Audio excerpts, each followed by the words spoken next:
Thrombopoiesis क्या होता है।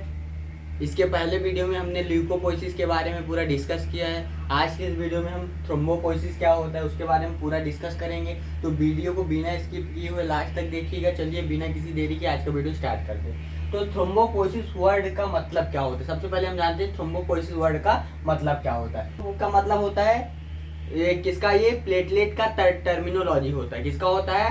प्लेटलेट का टर्मिनोलॉजी होता है थ्रोम्बोसाइट। क्या होता है? थ्रोम्बोसाइटिस साइट। तो ये जो थ्रोम्बोपोइसिस है तो इसका मतलब होता है कि यह एक प्रोसेस होता है जिसमें क्या होता है, प्लेटलेट का प्रोडक्शन होता है, मेच्योरेशन होता है और डेवलपमेंट होता है। इसमें थ्रोम्बोपोइसिस में प्लेटलेट का प्रोडक्शन होता है, डेवलपमेंट होता है और मेच्योरेशन होता है। ठीक है, तो आज की इस वीडियो में हम प्लेटलेट के बारे में पूरा डिस्कस करेंगे।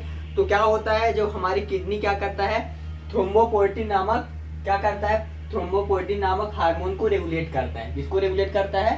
थ्रोम्बोपोएटिन नामक हार्मोन को रेगुलेट करता है। तब फिर क्या होता है, प्लेटलेट का प्रोडक्शन होता है। ठीक है, प्लेटलेट का प्रोडक्शन कैसे होता है, कितने स्टेज होते हैं, ठीक है, तो उसको देखते हैं। इसमें क्या होता है, किडनी के द्वारा एक हार्मोन सीक्रेट होता है जिसको बोलते हैं थ्रोम्बोपोएटिन। ये हार्मोन क्या करता है, ये हार्मोन जब आता है कहाँ से, किडनी रेगुलेट करता है। तब फिर ये बोन मैरो में जाके इसको स्टिमुलेट करता है। देन क्या होता है, प्लेटलेट का प्रोडक्शन होना स्टार्ट होता है। ठीक है, इसमें कितने स्टेजेस हैं, ठीक है, उसके बारे में जानते हैं।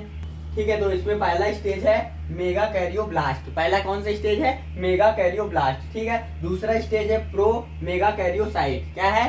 Pro mega karyocyte. And third step है mega karyocyte. And fourth step है थ्रोम्बोसाइट। थ्रोम्बोसाइट मीन्स मैंने क्या बताया, प्लेटलेट। ठीक है, लास्ट स्टेज में क्या बनता है, प्लेटलेट का प्रोडक्शन होता है यानी निर्माण हो जाता है। ठीक है, तो सबसे पहले हम देखेंगे मेगा कैरियोब्लास्ट। ठीक है, इस स्टेज को देखते हैं। तो मेगा कैरियोब्लास्ट में जो सेल होता है, सेल का जो साइज होता है वो कैसा होता है, तो सेल का साइज होता है 16 से 25 माइक्रोन इन डायामीटर। क्या होता है? 16 से 25 माइक्रोन इन डायामीटर होता है सेल का साइज। ठीक है, अब जो न्यूक्लियस होता है वो कैसे होता है, यह एक या दो डिप्लॉइड न्यूक्लियोलाई से लोब्यूलेटेड होता है। क्या होता है, जो न्यूक्लियस होता है एक या फिर दो डिप्लॉइड न्यूक्लियोलाई से क्या होता है, लोब्यूलेटेड होता है। ठीक है, देन या डार्क पर्पल या ब्लू कलर के फाइन रेटिकुलेटेड क्रोमैटिन अपीयर होते हैं। ठीक है, इसमें क्या होता है, इसमें जो डार्क पर्पल और ब्लू कलर के फाइन रेटिकुलेटेड क्या होता है, क्रोमैटिन इसमें अपीयर होते हैं। किसमें? न्यूक्लियर में। ठीक है, देन न्यूक्लियोलाई की बात करें तो इसमें न्यूक्लियोलाई जो होता है वो 2 से 5 न्यूक्लियोलाई इसमें प्रेजेंट होता है। किसमें? मेगा कैरियोब्लास्ट स्टेज में। ठीक है, थर्ड है, लास्ट है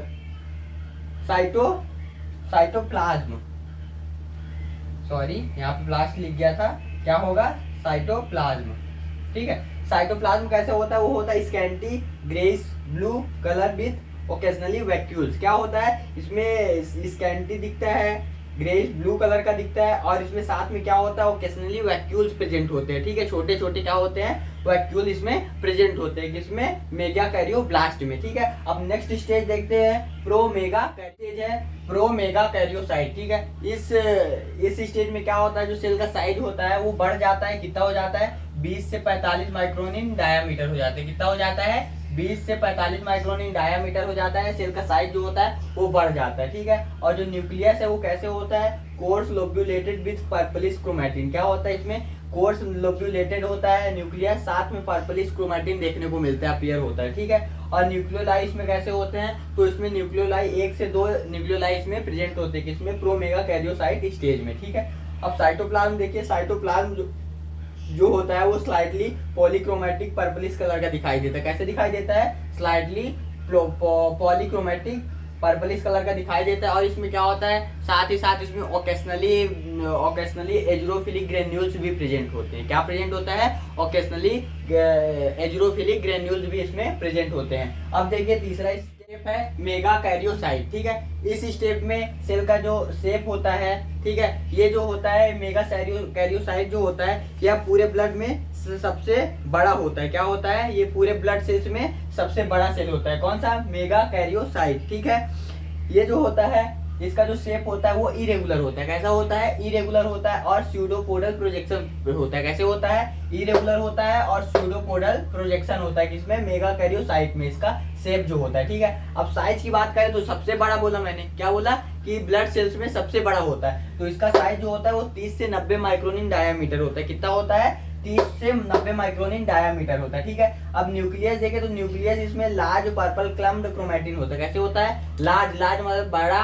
पर्पल कलर का क्या होता है? क्लम्प्ड होता है और क्रोमैटिन होता है। ठीक है, न्यूक्लियोलाइस में क्या होता है? न्यूक्लियोलाइस में एब्सेंट होता है। ठीक है, अब साइटोप्लाज्म देखें तो साइटोप्लाज्म जो होता है वो लाइट पर्पल ब्लू, साथ में क्या होता है? पर्पल ग्रेन्यूल्स होते हैं। क्या होता है? साथ में इसमें पर्पल ग्रेन्यूल्स होते हैं और जो साइटोप्लाज्म होता है वो लाइट पर्पल ब्लू कलर का दिखाई देता है। ठीक है, अब हम लास्ट स्टेज देखेंगे थ्रोम्बोसाइट। थ्रोम्बोसाइट लास्ट स्टेज क्या है? थ्रोम्बोपोइसिस का लास्ट स्टेज है थ्रोम्बोसाइट। ठीक है, इसमें जो सेल का शेप होता है वो होता है इरेगुलर स्यूडोपोडल प्रोजेक्शन। जैसे उसमें मेगाकैरियोसाइट का शेप था, सेम वैसे ही शेप होता है, लेकिन इसका साइज जो होता है वो रिड्यूस हो जाता है, यानी कम हो जाता है, बहुत कम हो जाता है। तो इसका साइज कितना है? 2 से 4 माइक्रोन इन डायामीटर। कितना है?